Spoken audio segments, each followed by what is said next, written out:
Iowans are accustomed to seeing a variety of politicians trekking around our state trying to make a case for their potential candidacy, touting their alleged qualifications for national office. Today we're talking about, I don't know, a variety of them, but right now we know that we have seen people in this state who think they can do the job. We know we've seen people who wish they could do the job, and today we're talking about two who've proven they can. As mentioned, our governor idolizes Scott Walker in Wisconsin. Like Walker, he's promised lots of jobs. And he's emulating Walker in that regard too, because he's failed to deliver anything approaching the number of jobs that have been promised. It's not to say that Branstad hasn't delivered, he clearly has.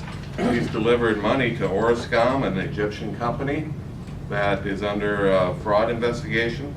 He's delivered money to Facebook, who's putting a data center here. The jobs for Orascom cost approximately $1.515 million per job, but he's getting better. The Facebook jobs only cost $540,000 dollars per job. And if you think about it, at that rate, we're only $86 billion away from him making his predicted promised job total of 200,000.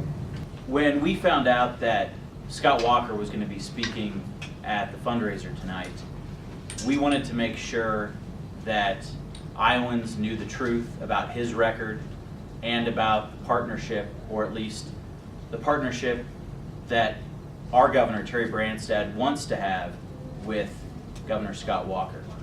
And so, working with One Wisconsin Now and Scott Ross, who's going to speak here in a minute, we came up with the idea of putting together a truth squad. And the truth is that their policies, Governor Walker's and Governor Branstad's, have been an abject failure for middle and working class families in Iowa and in Wisconsin. Particularly Governor Walker's record, and for the reporters in the room, I would encourage you to ask him about these policies when you interview him later tonight, or if you get a chance later tonight. His policies are not only ones that don't work for Wisconsin, but they're ones that would not work for Iowa. And as he's apparently gearing up for a presidential campaign, these are important questions to ask. Ask him if he still opposes the mandated use of ethanol, which he opposed during his gubernatorial campaign.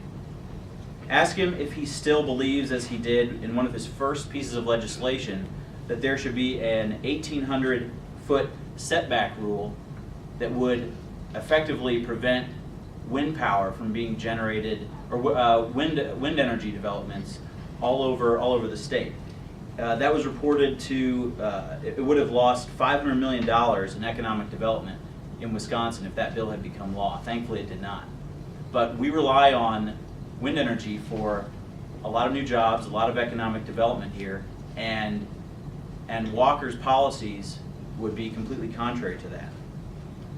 He also attempted to rolled back renewable energy standards in his very first budget. And those are the kind of smart policies that create jobs here that Walker opposes. So I encourage you to ask him those questions. I think if you take a look at what has been going on in Wisconsin, here in Iowa, you may know Scott Walker from things like the protests and rallies in the streets for 18 months, perhaps the infamous time he thought he was on the phone with David Koch, or if you're a Twitter follower, the fact that he likes hot ham and rolls. But there's a lot of real information out there about Scott Walker and what his policies have done to the state of Wisconsin and to the people of Wisconsin. And so I am again thankful to Matt for bringing me down here to talk a little bit about those. First of all, when it comes to jobs. Now, Wisconsin got to hear Scott Walker for 2 years tell us on the campaign trail leading up to 2010 that his central promise was that he was going to create 250,000 new jobs in the state of Wisconsin. Admirable promise, great if you can deliver on it. What are the results? The results are that by any measurable standard, Scott Walker is about 1/4 of the way to that, despite the fact that the national economy is allowing states all across this country to grow real jobs. The fact is we are with just 1/4 of those. We are 44th in the nation in job growth. We are 45th in the nation in, in wage growth. and we are 50th in short-term job prospects. We are at the bottom. And the thing to remember about this is after Governor Walker, with a Republican-controlled legislature, got every single economic policy passed that he wanted to be passed. And some of those policies include the fact that we have the largest education cuts in the history of the state of Wisconsin, and among the top 3 cuts in the nation in per pupil spending. We now have a governor who wants to privatize schools essentially statewide in Wisconsin. We have a governor who raised tuition $107 million in the last budget on students at a time when we have over $1 trillion in student loan debt. We have a governor whose health care scheme is to actually make the people of Wisconsin pay more to have less people and fewer people covered by health care. And when it comes to rights, well, we all know what Scott Walker thinks about our rights. The rights of workers, 175,000 workers' rights taken away. The fact that the most sacred right we have, the right to the franchise, the right as Americans to cast our ballot for the direction of our local government, of our state government, and of our nation.